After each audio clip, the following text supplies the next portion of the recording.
All right, hello everyone, and welcome back to another episode. This is Belvin Baldwin, second owner of Showtime Travel. I am here with Courtney. Courtney, how are you doing? Good. How are you this morning? I am here because we have read another article that just piqued our interest and we have to speak upon it. And that is, it was a news article that basically said, from Travel Weekly, it says hitting the million dollar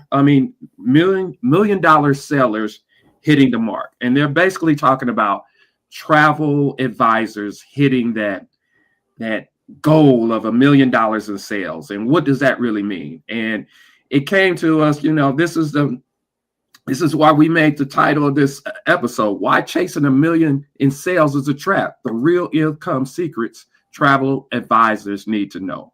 So basically, I'm going to leave it to you, Courtney. What do you think about that $1 million sales number? Okay, so first of all, because we're not haters, congratulations. Because, doing $1 million in sales, great. I feel like it's a good start, but it isn't the end all be all. So the first thing that I took from the article is there's this allure of $1 million in sales. So I'm not sure in our industry where that came from, but high sales does not equate to high income. So I think there's this misconception that if you have high sales or you're hitting 1 million in sales, that you're automatically making a 6-figure income. And that's just not true. I mean, we've seen it. We know colleagues. There was another article, that we were trying to find, Belvin, that we were discussing about. We found it this time. They put it back on, so I'm gonna put that in the link in the comments. Yes, there's an advisor making over 1.5 million in sales. And what is it? She's only breaking it 30,000. Yes. I mean, no. She said 45,000. She was so 15,000 more. So that's the first thing. The allure of $1 million and the misconception that high sales equals high income, which is not true. He's going to link to the article so you can take a look at it. But there's this profitability over volume. So like the commission rates, your supplier relationships, fee structures, all of that impact your take-home pay. And what this article did not disclose is like, what are the operational costs?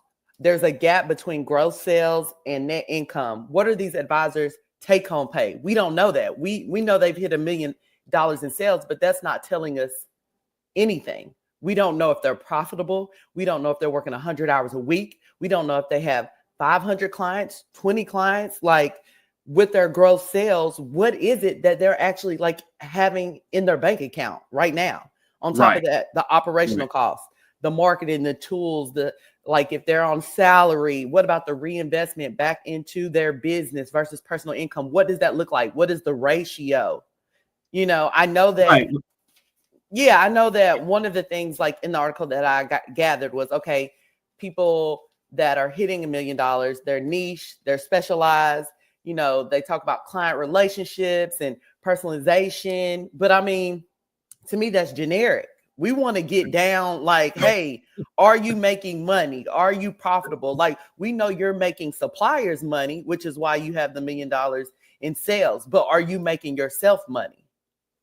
Yeah, and I think that's definitely what the focus is. It needs to be on. And we've been in this industry for a long time, and let's just break it down. A lot of these people in the article, congratulations, $1 million in sales is nothing to sneeze at. And just based on the article's notes, only 15% of the people in the industry actually gets over $1 million in sales. Right. But what we're trying to let advisors know that we want to focus on your income, your profitability. Yes. What do you mean? Because your profitability. What can we make? How can we make that grow? And a lot of it, if we break down the numbers, let's just say you do $1 million in sales. $1 million in sales does, and most of you guys are getting it from just commission based only. So you're getting commission, and not all of that $1 million in sales is commissionable. Because if we're using flights, you're not getting commission off the flights, off of most flights. Let me put that, unless you're doing some international foreign flights. But you're not getting commission off that. Your commission is limited. And not only that, you're under a host. So you're going to have to split those dollars as well. So if you even look at that, that means, let's just say if you did $1 million, even at 10%, that would be $100,000. But you're not. But I would say if you're doing it and you're including flights and stuff, I would say probably 30% of that is not even commissionable. And then you have to split that with your host. So it really knocks you down. No. And so just to piggyback off of that statistic where you said only 15% of travel advisors reach the 1 million in sales. Well, guess what? Only 15% of travel advisors make over $200,000. So that's a startling statistic based on the Travel Weekly industry report that was released last year. So, I mean, if 15% are only hitting $1 million, but 15% only getting 200,000, that means travel advisors aren't making that much money, period. So when you say 200,000, let's be clear. What are we talking about? Sales? Or are we talking about income? Actually, income. Like, this is my take-home pay. This is a salary. This is what I pay myself. So if 15% are only hitting $1 million, but only 15% are making $200,000 a year, there's a disconnect. So to me, it's important to know, or if they were to go back and redo this article or add some footnotes or elaborate, the importance of fee structure. So to piggyback on what you said, earning beyond commissions, like I know there's this thing, but we're shifting towards the charging fees for planning and concierge services and those consultations. But also, like, when I look at some of the most successful advisors or colleagues in the industry, they're blending fees with commission to boost their profitability. They're not just saying, oh, we'll do these trips and then we're banking on, this supplier to pay us. That's not how that works. And so then it leads me to my third point of, and we always talk about this, strategic partnerships are the partners. And that's just not your suppliers that are actually you're doing business to book the trip, but even your host agency are your suppliers, are the relationships you're building, the strategic partnerships beneficial for you. It's important to work with suppliers that are really a mutual beneficial relationship. Like, we're not just doing things for them and sending clients their way, but they're giving us some added perks or those higher commission rates. The same thing with our host agency. I'm all for host agencies. When I came in, I was under a host. I'm not saying when you just get in the business, just start and become the CEO. Like, I believe in you have to sweep the floor before you get to the CEO spot. But like, when you are choosing a host, how are you making that decision? Does it make sense? Like in that article, a 70 and 30 split, and you're selling 1.5 and you're only making 45,000. Well, we probably need to go back and renegotiate that because, at this point, I mean, that doesn't even make sense. Well, let me put it like this. And we've both been in the industry for a while here. When I look at this, I always ask the advisors, especially advisors that come to me for advice, is what problems are you solving? And you have to have solve a problem in this travel industry. And when I say solving a problem, for example, for me, my company, we design luxury vacations for busy professionals. So all they have to do is show up and enjoy. He got that tagline, y'all. He got that tagline. And I see y'all, and I see you all biting my tagline. Please stop it. And I got my trademark in Showtime Travel. I will be getting an assist later. It will be in your email soon. So, but all of that being said, I'm telling you guys to really just, make sure that you solve a problem, because that's what the industry is looking for. When you look at a lot of these, you don't want to be vague out there. If you're looking for selling all of this stuff at, these Black Friday sales or everything, if that's your motivation and trying to get the lowest price and everything, it's going to be hard. It's going to be harder to really make true income in this industry. The major income, especially if you want to get that boost your profitability up. You're always trying to chase the deals. That's not going to work. Right. Another thing that I just want to piggyback off on, you have to have service fees. I don't know. We're going to give you so much knowledge to help you. I'm going to tell you like this. Some of you people don't even have to make $1 million in sales to make 6 figures in profit. If you listen to what we're trying to tell you right now, when I was doing it, I wasn't making them I wasn't making $1 million in sales and I was getting over six figures because of the things that we're telling you now. If you're relying strictly on commission, you're going to be hurt in this industry. You have to make sure that number one, you're solving a problem. And number two, you're making sure that you know how to partner with someone, Correct. Especially the people that you're solving those problems for. And those are just major issues. Yeah. So what I will say the article got right, which again is there are different paths. Obviously, if you look at the $1 million sellers, like there were different paths from the specialization to, you know, their client relationships, how they did business. So that's one thing. I do believe there's more than one way to skin a cat, but like client relationships and retention, I mean, they focused on goal setting.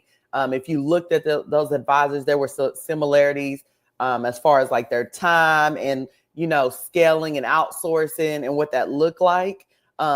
So I will say that the niche, the focusing on, you know, a specific niche, to me, I feel like is beneficial for profitability. And I know there are a lot of advisors that start in the mass market, the all-inclusive, and that's fine. But I believe that to grow, to focus on a little higher affluent client, I think that tends to lead to higher sales and better margins because you can do more, if that makes sense. So for me, I would say the key takeaway, like if you read this article, or what I would want, you know, other advisors to know, is to know your numbers. That's the number one thing. Like the importance of tracking profit margins, average transaction sales values, your expenses, like looking at your tools and processes, but from a financial management perspective. Because I think that's where, like, we might see someone using Travelfire. We might see someone with this travel drawer. Oh, well, everybody uses that. But from a financial standpoint and how your business is set up and who your niche is, does it make sense? You know, I would say rethink your client types. Like, why chasing volume? These low value groups might not be the best strategy.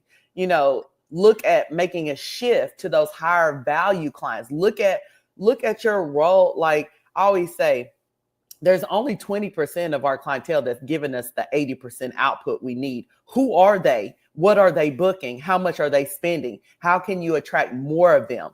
And set revenue goals, not sales goals. Everybody's talking about sales goals. Like, I want to earn 300, I want to do 500, I want to do 2 million. Forget the sales goal. Look at revenue goals. Like, you know, set benchmarks for income rather than just gross sales.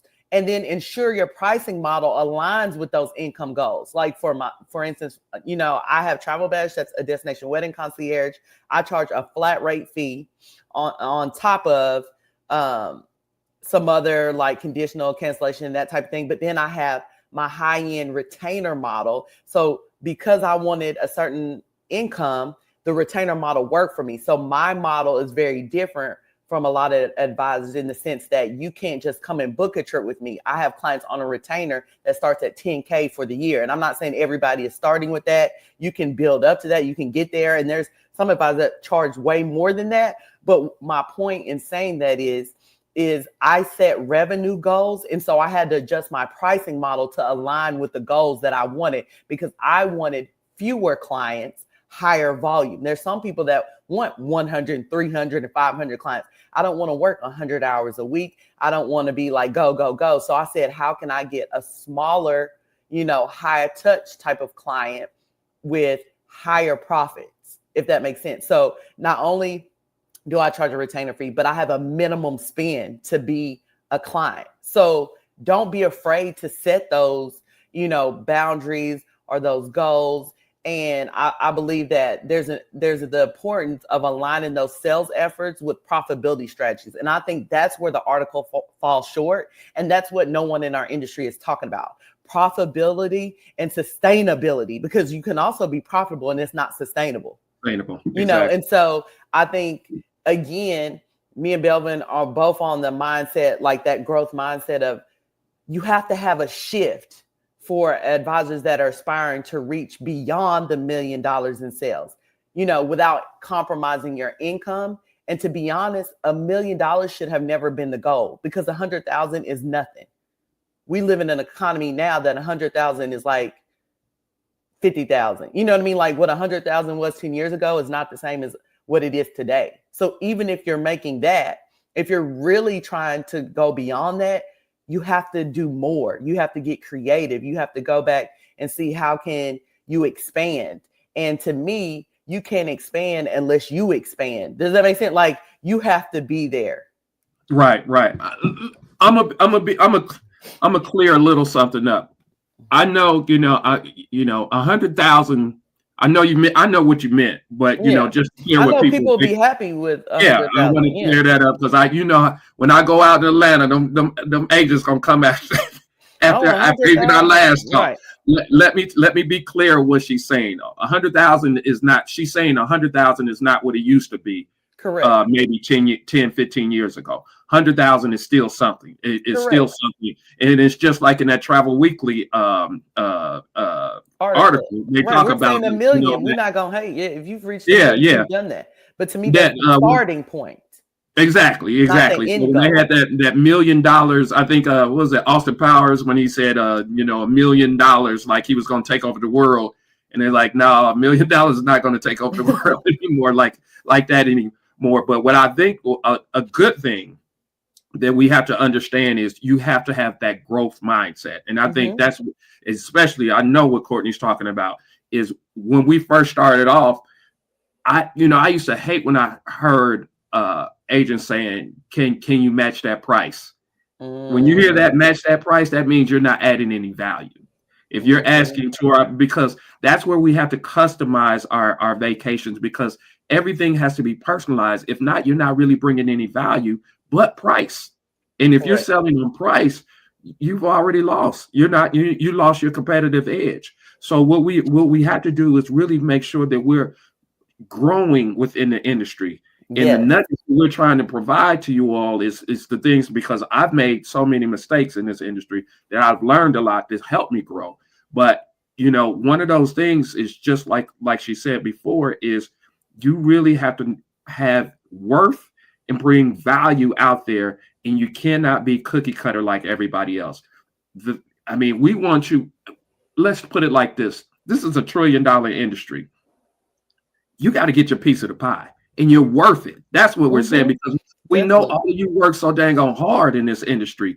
And if you have your systems, your processes in order, and if you know your numbers, it helps you really grow even faster. And that's what we're trying to teach you today.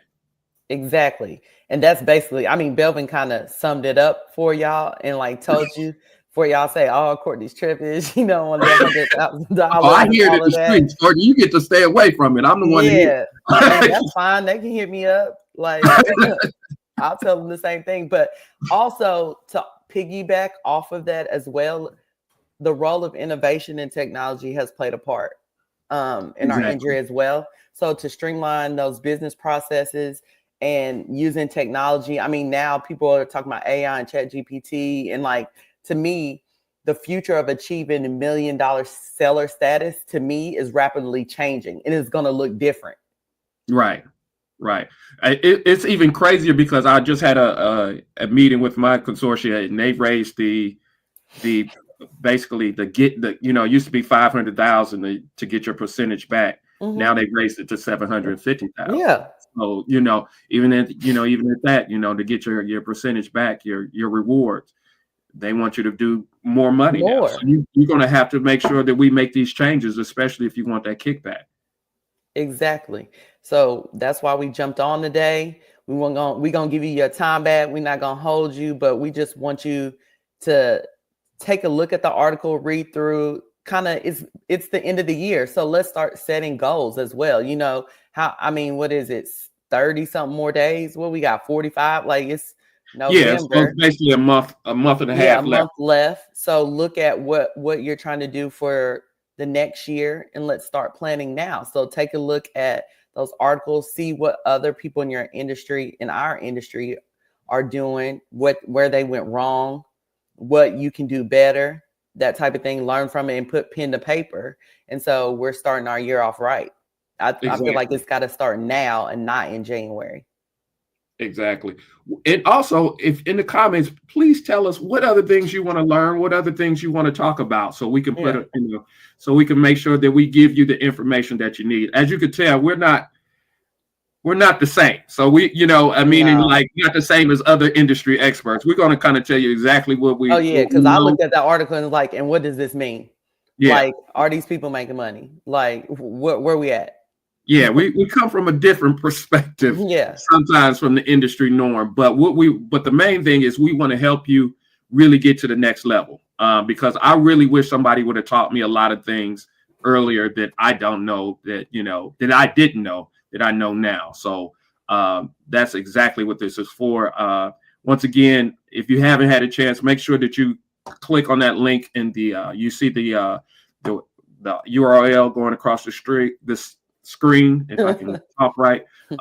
If you want to learn more about our events, just make sure you sign up for thebizhuddle.com. Just like you said, I'm going to leave those article links in the comments below, and make sure, do you want to follow? Should we do a live on Instagram or something like that? What do you think? Let's do it. Yeah. So what we're going to do is, after this, we're going to do a little IG live if you want to finish the conversation. So we'll leave our links in the comments below. But mine's is Luxury Travel by Belvin, if you want to check that out. Do you want me to put yours in the link, or you want to at Courtney? What is it? The _ Nichols. It's new. I just set it up. Okay. So what we're gonna do is after this, we're gonna put a live together, and we'll talk about it more if you want to continue the conversation. So hopefully that's good. Once again, thank you for reaching out. We just want to give you guys a few nuggets and take it from there. All right. Talk with y'all later.